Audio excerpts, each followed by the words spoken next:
In this class, in BSc third year, you have to study about the plant physiology and biochemistry. And first unit of your paper related with the plant physiology and biochemistry. So first of all, you have to know about the water relation with the plant. What is the relation between the plant and water? So first of all, I want to say that nobody can survive without the water. In other words, we can say that survival of the living organism is not possible without the water. Two-third part of the world is covered by the water, and water is very essential for the survival of every individual. Either it is microorganism or it is plants or it is animal. यानी कहने का क्या मतलब है कि plant हो, animal हो, micro organism हो, सभी के लिए वाटर की बहुत आवश्यकता होती है। तो सबसे पहली आवश्यकता क्या है, कैसे हम जानेंगे कि our body made up of cells. There are two types of individual in the world, one is unicellular, other is multicellular. यानी unit of the life is cell, and cell, within the cell there is a protoplasm, and protoplasm contains near about 90 to 95% water. हर एक cell में अगर वो turgid condition में है तो 90 से 95, और पूरे वर्ल्ड के प्लांट और एनिमल को लेकर चले तो ये 75 से लेके 96% तक वाटर कंटेंट सेल में प्रोटोप्लाज्म के रूप में रहता है। So that's why I am saying that without water survival of the life is not possible. समझ गए ना ये? अब आगे अगर वाटर की इम्पोर्टेंस हम देखें तो वाटर पौधों के लिए बहुत ज़रूरी है। देखिए, हम आप कोई भी व्यक्ति जिसके पास नर्वस सिस्टम है, जिसके पास ब्रेन है, हमारे आपके पास ब्रेन है, अगर हमको प्यास लगी है, अभी देखो मैंने पानी मंगवाया, वो एक बोतल ला के दिया है मुझे, लेकिन मैं एक बोतल पानी नहीं पीऊँगी। जितना मेरा स्टमक की कैपेसिटी होगी उतना पीऊँगी, और जब स्टमक फुल हो जाएगा तो तुरंत न्यूरॉन सूचना देंगे ब्रेन को कि डोंट ड्रिंक, अब मत पियो। लेकिन प्लांट के पास ऐसा कोई भी मैकेनिज्म नहीं है। यानी अगर अवेलेबिलिटी ऑफ वाटर है विद इन द सॉइल तो continuous absorption of water takes place, नीचे से कॉन्टिन्यूअस वाटर का एब्जॉर्प्शन हो रहा है। तो अगर एब्जॉर्प्शन हो रहा है तो हर सेल टर्जिड कंडीशन में जा रही है, और टर्जिड कंडीशन में जा रही है तो एक स्थिति ऐसी हो सकती है कि वो बस्ट कर जाए। तो इसे रेगुलेट करने के लिए पौधा क्या करता है, आवश्यकता से अधिक वाटर को बाहर निकाल देता है। Near about 95% absorb water releases into the atmosphere, only 5%, कुछ पौधे तो 1% यूज करते हैं। 1 to 5% water is utilized by the plant, and nearly 95% water translocate, और you can say evaporate into the atmosphere and play very significant role in cycling of hydrological cycle। मतलब hydrological cycle में बहुत बड़ा role अदा करते हैं। बोलिए, इतनी बात आपकी समझ में आई ना? Yes ma'am. तो यानी, और हम देखते हैं plant manufacture their food material in the form of carbohydrate. Carbohydrate के रूप में पौधे भोजन बनाते हैं। तो जब कार्बोहाइड्रेट के रूप में बनाते हैं तो ये कॉम्प्लिकेटेड प्रोसेस होती है, light reaction and dark reaction. और लाइट रिएक्शन का एक बहुत महत्वपूर्ण इवेंट होता है, and that is the photolysis of water. यानी फोटॉन, लाइट, रेडिएंट एनर्जी जब केमिकल एनर्जी एटीपी में कन्वर्ट होती है, उसी समय वाटर की लिसिस हो जाती है, वाटर ब्रेक डाउन, एच और OH आयन में टूट जाता है। तो उसी H आयन से एनर्जी जनरेट होती है और एटीपी का फॉर्मेशन होता है। समझ में आया आपके ये? यानी कि कार्बोहाइड्रेट को बनाने के लिए एनर्जी चाहिए, और एनर्जी के लिए पौधा फोटोलिसिस करेगा, वाटर को तोड़ेगा। तो यानी वाटर अगर नहीं है तो फोटोसिंथेसिस भी पॉसिबल नहीं है, क्योंकि water is the raw material for the photosynthesis. पौधा जमीन से वाटर को एब्जॉर्ब करता है और एटमॉस्फेयर से कार्बन डाइऑक्साइड को एब्जॉर्ब करता है। वाटर प्लस कार्बन डाइऑक्साइड दोनों में बायोकेमिकल रिएक्शन होता है in the presence of the sunlight within the chloroplast, and finally the food material is synthesized in the form of carbohydrate, and by product के रूप में क्या निकल जाता है? ऑक्सीजन। तो एटमॉस्फेयर में ये जो ऑक्सीजन है, हमारी धरती के एटमॉस्फेयर में जो ऑक्सीजन है, उसका प्रोवाइडर कौन है? उसका प्रोवाइडर पौधा है। यानी जब पृथ्वी बनी थी, जब ये अपने इस फॉर्म में आने वाली थी, जब लाइफ इस पर आई, तो लाइफ आई, छोटे छोटे माइक्रो ऑर्गेनिज्म बने, और जैसे ही कोई ऑटोट्रॉपिक इंडिविजुअल बना, जो भी माइक्रो ऑर्गेनिज्म रहा वो, उसने क्या डेवलप किया? फोटोसिंथेसिस, और इवोल्यूट किया किस चीज को? ऑक्सीजन को। और वही ऑक्सीजन आज पूरी दुनिया में है। इसीलिए कहा जाता है कि एक वृक्ष 10 पुत्र समाना, और हर बरसात में सभी को समझाया जाता है कि यदि आप अपने इन्वायरमेंट को अच्छा रखना चाहते हैं तो पौधे लगाइए, क्योंकि ये फोटोसिंथेसिस करते हैं तो बाई प्रोडक्ट के रूप में क्या निकालते हैं? ऑक्सीजन देते हैं। और दूसरा, फोटोसिंथेसिस का जो प्रोडक्ट बनाते हैं वो हमारे फूड सिस्टम को चलाता है। तो देखिए, बनाता वो अपने लिए है, लेकिन पूरे दुनिया को संचालित करता है ना? पौधों का बहुत बड़ा रोल है ना, दुनिया में पौधों का बहुत बड़ा रोल है। अब मैं आपको ये बता रही थी कि पौधे जो होते हैं, इनके पास नर्वस सिस्टम नहीं है। इनके पास क्या नहीं है? नर्वस सिस्टम नहीं है, ना ही ब्रेन है। तो नीचे से ऐसा नहीं है कि एब्जॉर्ब कर रहे हैं और उनकी सेल्स में टर्जिडिटी फुल हो चुकी है और वो ब्लॉक कर दे, रोक देंगे, अब हम पानी एब्जॉर्ब नहीं करेंगे। ऐसा कोई फिनोमेनन नहीं है। That's why water is continuously absorb by the root. तो वो कहीं बाहर निकलना चाहिए, तो वही कैसे निकलेगा? देखो, ऐसे निकलता है। कैसे निकल रहा है? देखो, ये गमले में पौधा है, पौधा इरिगेटेड है, यानी सिंचाई किया हुआ है, पानी है अंदर, सनलाइट इसके ऊपर पड़ रही है, तो पत्तियों में छोटे छोटे छेद होते हैं जिन्हें हम स्टोमाटा कहते हैं। ये देखो, यहाँ स्टोमाटा दिखाया है, और यहाँ स्टोमाटा भी, और आगे और अच्छे अच्छे फिगर हम आपको दिखाएंगे। Look here, this is the aperture, this is called stomata. The extra water removes from this tiny pore. इस छोटे से पोर से एक्स्ट्रा वाटर बाहर निकल जाता है। देखो, एक्स्ट्रा वाटर बाहर निकल रहा है, नीचे से कंटिन्यूअस एब्जॉर्ब हो रहा है, और जब सनलाइट पड़ती है, सुबह होती है, तो जैसे जैसे इंटेंस लाइट पड़ती जाती है, वैसे वैसे स्टोमाटा खुलता चला जाता है, और फिर ये आवश्यकता से अधिक पानी जो कुछ भी है पौधे के पास, उसे ट्रांसपायर कर देता है। So what is the definition of the transpiration? The definition of the transpiration: the loss of water in the form of water from the aerial tissue of the plant. यही शायद मैंने लिखा भी होगा, the loss of water, पानी का loss होना, कहाँ से? पौधे से, in the form of vapor. देखो, भाप के रूप में निकलना, वाटर के रूप में नहीं। वाटर मतलब ड्रॉपलेट के रूप में नहीं। किस रूप में निकल रहा है? लिक्विड के रूप में नहीं, भाप के रूप में ऊपर निकलना, in the form of vapor from the living tissues.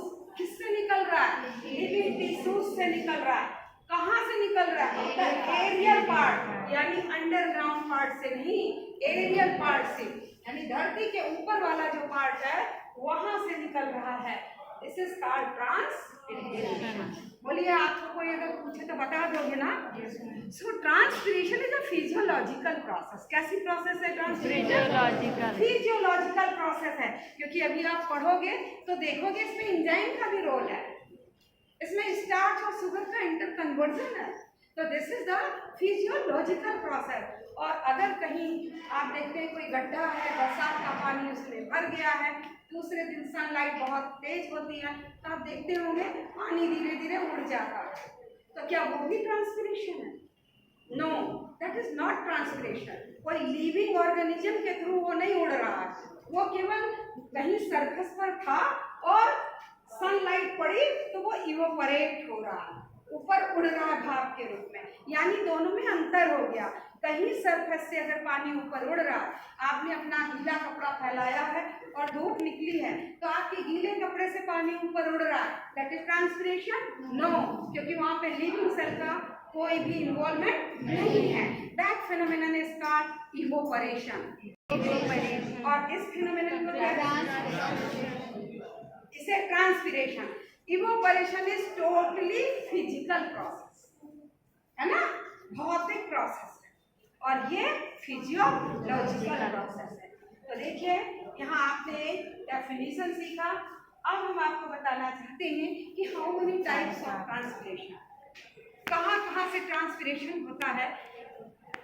Organ के अनुसार कैसे ट्रांसपिरेशन को हम 3 भागों में बांट देते हैं। Look here, cuticular transpiration, second is the lenticular transpiration, and third one is the stomatal transpiration.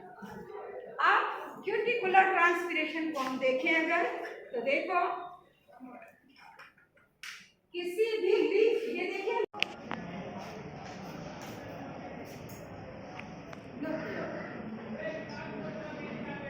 देखिए यहाँ मैंने इपिडर्मिस के ऊपर एक लेयर बना दी। दिस लेयर इज कॉल्ड, इसे हम क्या कहते हैं, cuticle. This layer is known as cuticle. This is protective layer. ये कैसी लेयर है? Protective. And this layer is made up of, किसकी बनी होती है? क्यूटीन की, और पॉलीसैकेराइड और वैक्स, तीनों चीजें आपस में मिलते हैं। क्या क्या मिलता है? Cutin, polysaccharide and wax each other and forms a protective layer upon the epidermis. And when this cuticle layer is very thick, then it prevents the transpiration. Water cannot transpire through the thick layer of the cuticle. But when this layer is thin, patli hai, then transpiration takes place through the cuticle, and near about 5 to 10%. 5 to 10% transpiration takes place through the cuticle. किससे हो गया 5 to 10%? Through the cuticle. Now second is the lenticular transpiration. Are opening, and these openings are found in the woody tree. जो woody tree होते हैं, आपने नीम का पेड़ देखा बच्चों? नीम के पेड़ में आप बार्क देखते हैं ना, बार्क को आप देखते होंगे, उसमें छेद दिखाई देता होगा, है ना। तो वो छेद क्या है? गैसियस एक्सचेंज के लिए।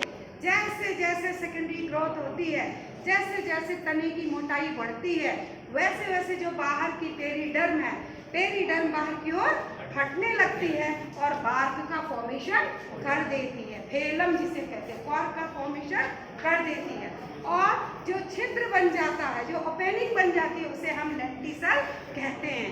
तो लेंटिसेल से भी वाटर का क्या होता है? Stomatal transpiration. Look here, this is the structure of the stomata.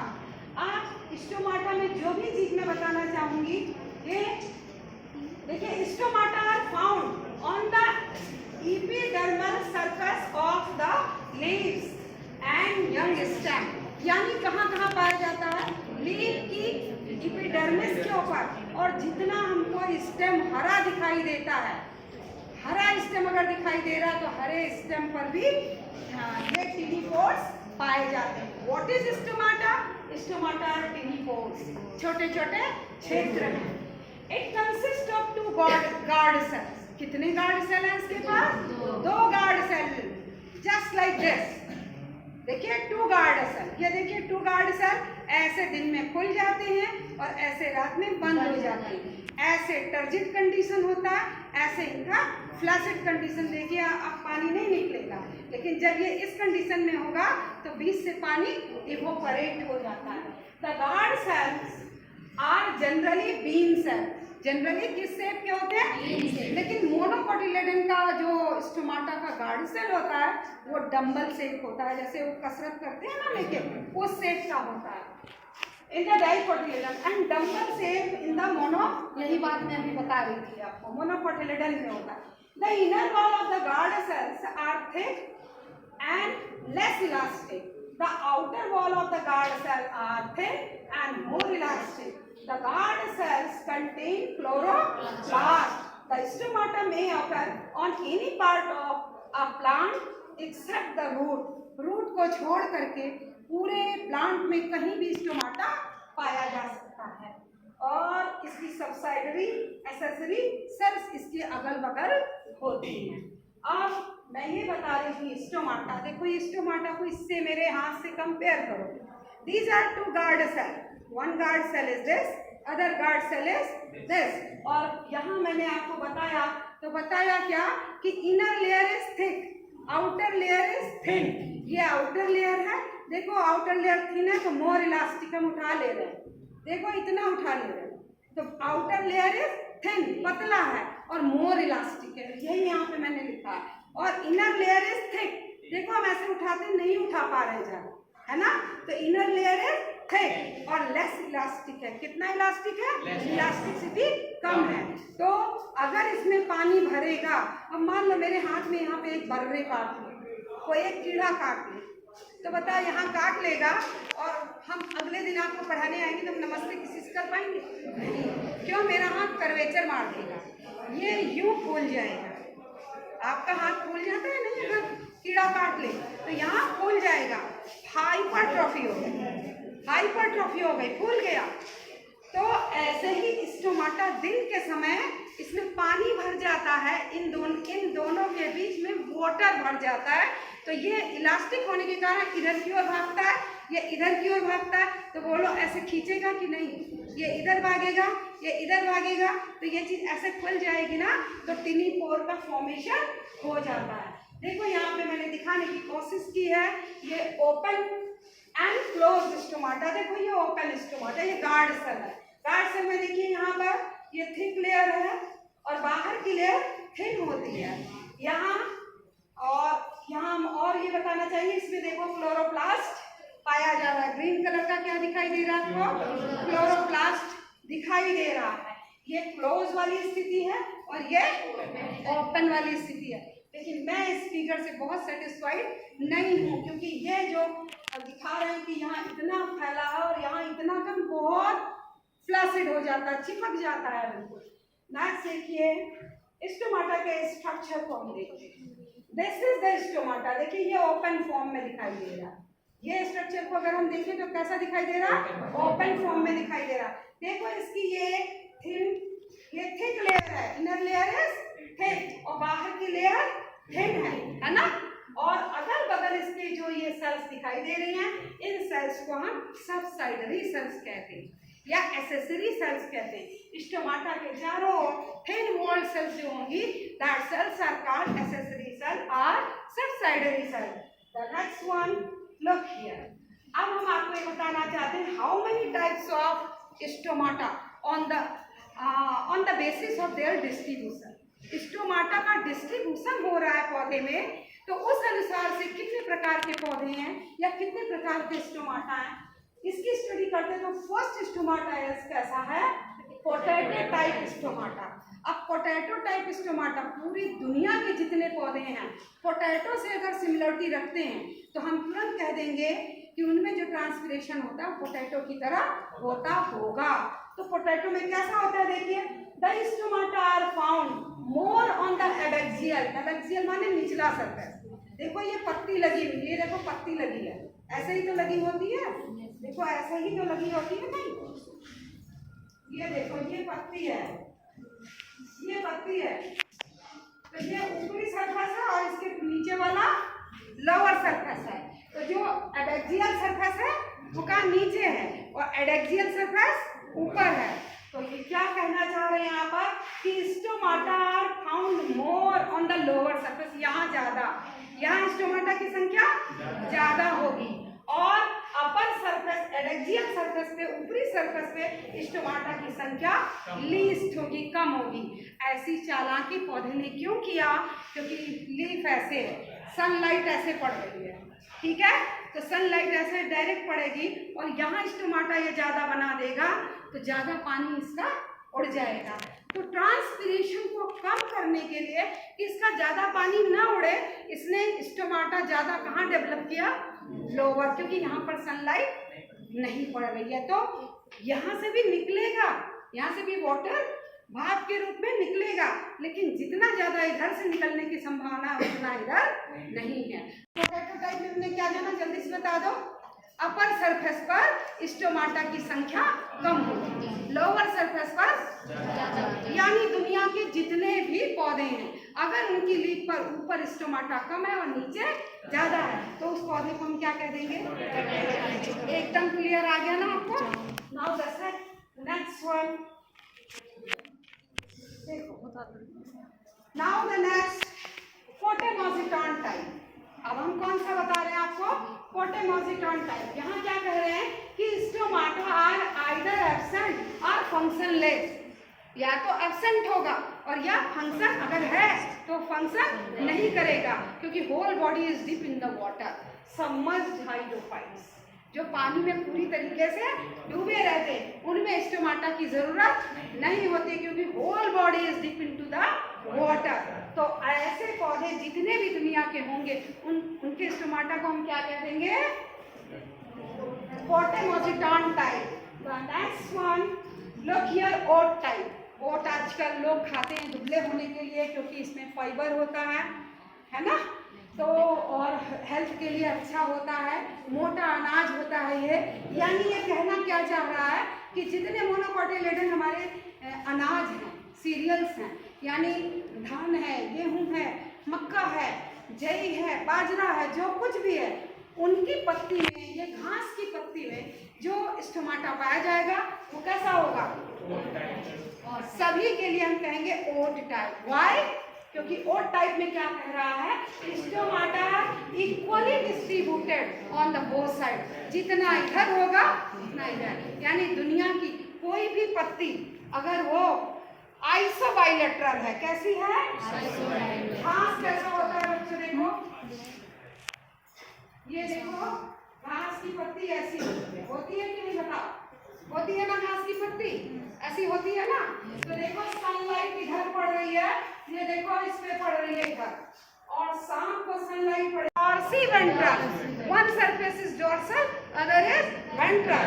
जो लीफ जैसे आम की पत्ती, dorsiventral, upper surface, lower surface, तो दोनों सरफेस पे लाइट पड़ने की संभावना अलग अलग होती है। यहाँ पर क्या है?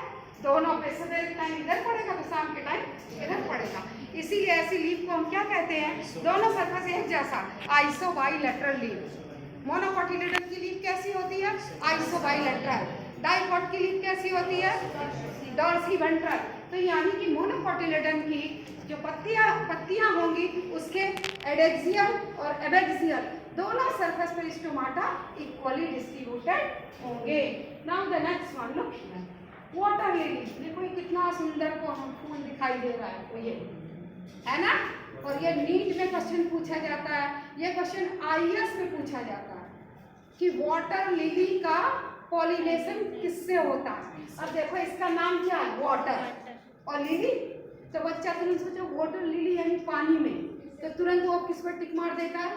वाटर में। लेकिन देखो ध्यान से, इसकी लीफ जो है वो वाटर की सरफेस पे है, लेकिन फ्लावर ऊपर, वो वाटर में नहीं। तो ये इंसेक्ट के थ्रू होता है, ये ध्यान रखना, किससे होता है? इंसेक्ट के थ्रू होता है, जबकि नाम इसका वाटर लिली है। अब देखो यहाँ क्या कह रहा है कि वाटर लिली टाइप में the stomata are found only on the adaxial surface, not on the abaxial, क्योंकि एबेक्सियल सरफेस पे तो वाटर है। ये देखो पानी में कमल की पत्ती नीचे की ओर क्या होती है? पानी से टच है, तो वहां पे स्टोमाटा नहीं पाए जाते हैं, और पानी उड़ाने के लिए अपर सरफेस पर स्टोमाटा पाए जाते हैं। तो दुनिया के वो सारे पौधे जिनके अपर सरफेस पे तो स्टोमाटा है, लोअर सरफेस पे नहीं है, तो ऐसे पौधों को कहते हैं वाटर लिली टाइप। स्टोमाटा का क्या, स्टोमाटा का केवल यही रोल है। क्या रोल है? To open the pore, to close the pore, to open the pore for the transpiration and during the night time close the pore. Transpiration always takes place during the day time. जब sunlight होगा at that time transpiration takes place, during the night time it doesn't takes place because it require the light. क्योंकि जब light पड़ेगी तभी starch का conversion sugar में होगा, और जब शुगर में होगा तभी ऑस्मोटिक प्रेशर बढ़ेगा, और जब ऑस्मोटिक प्रेशर बढ़ेगा, देखो ये पूरा फिनोमेनन मैंने लिखा है कि डे टाइम में क्या होगा, stomatal pore open during the day time and close during the night time. क्या मैकेनिज्म होता है? In the light photosynthesis takes place in the green leaves, so concentration of the carbon dioxide in subsidiary stomatal cavity decreases। देखो हर cell क्या कर रही है, light पड़ी, देखो ये लीफ पर लाइट पड़ी तो सारी सेल्स जितनी होंगी सब क्या करेंगी, फोटो और फोटोसिंथेसिस करने के चक्कर में क्या करेंगी, कार्बन डाइऑक्साइड को रिसीव। अभी यहाँ पे मैं 10 किताबें रख दूं और कहूँगी देखो ये BSc थर्ड ईयर का है, सब में मार हो जाएगी कि नहीं, तुरंत कंसंट्रेशन घट जाएगा कि नहीं किताब का। जितनी भी किताब ला के रख दें सब लूट लोगे, आपस में ले लोगे ना कि मुझे चाहिए। तो ऐसे ही सारी सेल किसकी डिमांड कर रही है, कार्बन। तो किसका कंसंट्रेशन घट गया वहां पर, कार्बन डाइऑक्साइड का कंसंट्रेशन डाउन हो जाएगा, क्योंकि every cell receives carbon dioxide for the photosynthesis. Second क्या है, देखो due to low level of CO2, CO2 की लेवल क्या हुई है, लो हो गई है। The guard cell favors the activity of the enzyme। हमने कहा था this is physiological process because here the involvement of so many biomolecules। अब देखो किसका, फॉस्फोराइलेज का एक्शन बढ़ गया। जैसे ही सेल के अंदर कार्बन डाइऑक्साइड का कंसंट्रेशन घटा, वैसे ही कौन सा एंजाइम एक्टिव हो गया, फॉस्फोराइलेज। क्योंकि एंजाइम एक निश्चित टेम्परेचर पर काम करता है, एक निश्चित pH पर काम करता है। जब कार्बन डाइऑक्साइड का कंसंट्रेशन घटेगा तो सेल का pH बढ़ेगा, और सेल का pH बढ़ेगा तो फॉस्फोराइलेज एंजाइम एक्टिव हो जाएगा, और जब एक्टिव हो जाएगा तो हाइड्रोलिसिस कर देगा। किसकी हाइड्रोलिसिस, स्टार्च की, और starch will be converted into glucose. Starch is polysaccharide, लाखों मॉलिक्यूल ग्लूकोज के मिलते हैं तो पॉलीसैकेराइड स्टार्च बनता है। तो फॉस्फोराइलेज का काम क्या है, स्टार्च कौन से बॉन्ड से बनता है, कोई बताएगा आप में से, ग्लाइकोसाइडिक बॉन्ड है ना, 1,4 अल्फा लिंकेज ग्लाइकोसाइडिक बॉन्ड से दो ग्लूकोज के मॉलिक्यूल आपस में मिलते हैं और एक वाटर मॉलिक्यूल डिलीट हो जाता है। वो भी किसी दिन हम आपको पढ़ना इसका पढ़ा देंगे। अब देखिए ग्लूकोज में कन्वर्ट हो गया। आप अगर आलू को उबाल लीजिए और जरा सा मुंह में चख के देखिए, या रोटी है, आप उसे खाइए बिना किसी सब्जी या किसी मिठाई के, तो आपको वो टेस्ट लेस लगेगा। रोटी को मुंह में डालेंगे तो टेस्ट लेस लगेगा, है ना। आलू को डालेंगे तो नमक नहीं डाला है तो टेस्ट लेस लगेगा। क्यों? That is the reservoir of the starch. In this way I think you knew that starch is tasteless. Starch कैसा होता है? तो कंफर्मेशन हो गया कि रोटी में स्टार्च है। और हमारे माउथ में, बकल कैविटी में एक एंजाइम होता है टाइलिन। टाइलिन जो होता है वो स्टार्च को कन्वर्ट कर देता है किसमें, फिर फाइनली किसमें कन्वर्ट, ग्लूकोज। तो ग्लूकोज, ग्लूकॉन डी खाते हो कैसा होता है, मीठा होता है। तो glucose is sweet in taste.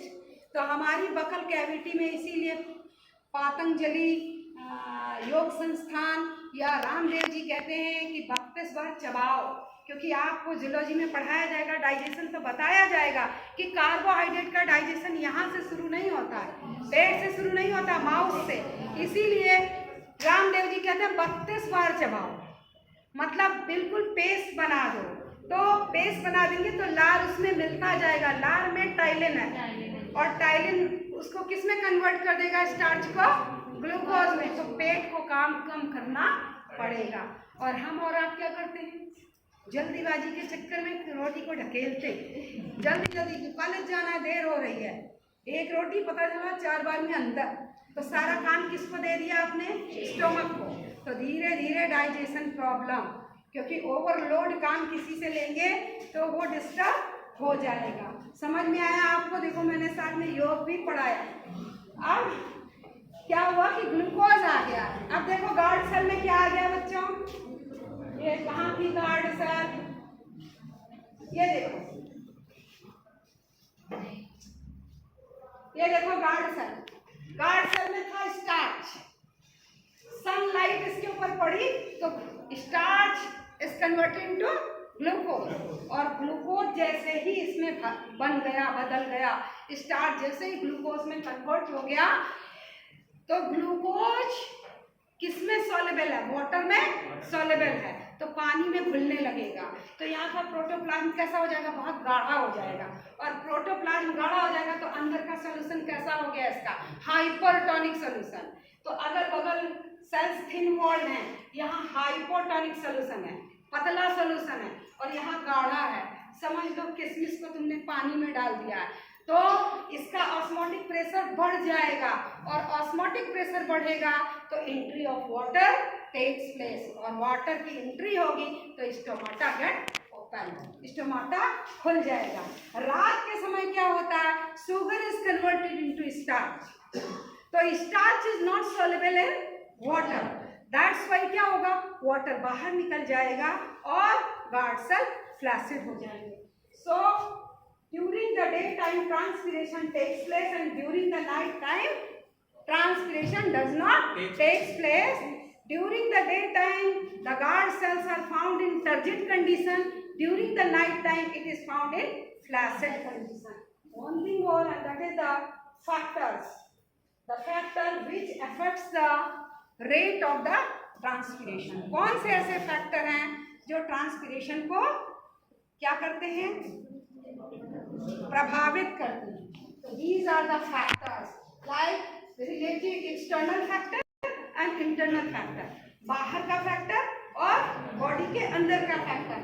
तो बाहर का फैक्टर है रिलेटिव ह्यूमिडिटी, रिलेटिव ह्यूमिडिटी यानी हमारे एटमॉस्फेयर की आर्द्रता, रिलेटिव ह्यूमिडिटी आर्द्रता बहुत ज़्यादा होगी। बरसात के मौसम में आप कपड़े को फैलाते हो तो सूखता, क्योंकि रिलेटिव ह्यूमिडिटी ज़्यादा। देखो मेरा पसीना पंखा चल रहा है लेकिन नहीं सूख रहा, तो क्या एटमॉस्फेयर में वाटर मॉलिक्यूल वेपर के फॉर्म में हमारे चारों ओर है, रहता है नहीं रहता है। आप फ्रिज से जब एक ग्लास पानी निकालते हैं, किसी को देते हैं पीने के लिए, तो आप देखते हैं स्टील के ग्लास में चारों बूंद बूंद बन जाती है, तो क्या अंदर का पानी बाहर निकला, कहाँ से वो बूंद बनी, कौन बताएगा, वो बूंद कहाँ से आ गई। वो एटमॉस्फेयर में जो एयर के रूप में जितना पानी हमारे ये वाटर रिजर्वायर में नहीं है, उतना पानी आकाश में, इसीलिए ठंडक पा करके गिलास के चारों ओर जो एयर है उसमें जो वाटर है वो कंडेंस हो जाती है, उसके सरफेस पे बूंद के रूप में हमको दिखाई देती है। तो पहला फैक्टर कौन सा हो गया, रिलेटिव ह्यूमिडिटी। दूसरा हो गया टेम्परेचर, टेम्परेचर बढ़ेगा तो बढ़ेगा, टेम्परेचर कम होगा तो ट्रांसपिरेशन की रेट घटेगी। इसी तरह है wind, rate of transpiration increases with the velocity of the wind. Wind की वेलोसिटी के अनुसार जितना ऐसे बहाएगा उतना ही तो सरफेस, यहाँ से पानी उड़ रहा है और ये हवा बहा ले जा रही है, बहा ले जा रही है तो फिर नया मॉलिक्यूल ऊपर की ओर जाएगा, और अगर हवा नहीं बहेगी तो वो वहीं रहेगा तो स्पीड स्लो रहेगी, और अगर हवा बहेगी तो स्पीड तेज हो जाएगी। नेक्स्ट क्या है, सॉइल वाटर। अब ये एक नया चैप्टर है, ये दूसरे दिन हम आपको आएंगे तो पढ़ाएंगे कि सॉइल में वाटर 5 प्रकार का होता है बच्चे। एनीवन नो, आप में से कोई जानता है? 5 प्रकार का वाटर होता है, लेकिन अभी से next time factor I will teach you next time, so that's all for today. मेरे प्यारे बच्चों, आज हमने आपको क्लास में water relation with the plant पढ़ाया और यह भी बताया कि आवश्यकता से अधिक पानी जो पौधे एब्जॉर्ब करते हैं उसे ट्रांसपिरेशन प्रोसेस के थ्रू बाहर निकाल देते हैं, एटमॉस्फेयर में भेज देते हैं। इस प्रोसेस को ट्रांसपिरेशन कहते हैं। हमने जब आपको पढ़ाया था तो बोर्ड बहुत अच्छी तरह आपको नहीं दिखाई दे रहा होगा, इसलिए प्रत्येक स्लाइड की स्क्रीनशॉट लेकर मैं पुनः इसे वीडियो में ऐड कर रही हूँ। आप प्रत्येक स्लाइड को देखें और अपने नोट्स तैयार करें। मैंने आपको ट्रांसपिरेशन पढ़ाते समय बताया था कि वेपर के रूप में पानी का पौधे के एरियल पार्ट से बाहर निकलना ट्रांसपिरेशन कहलाता है। फैक्टर अगले टर्न पर आपको पढ़ाऊंगी। Thank you.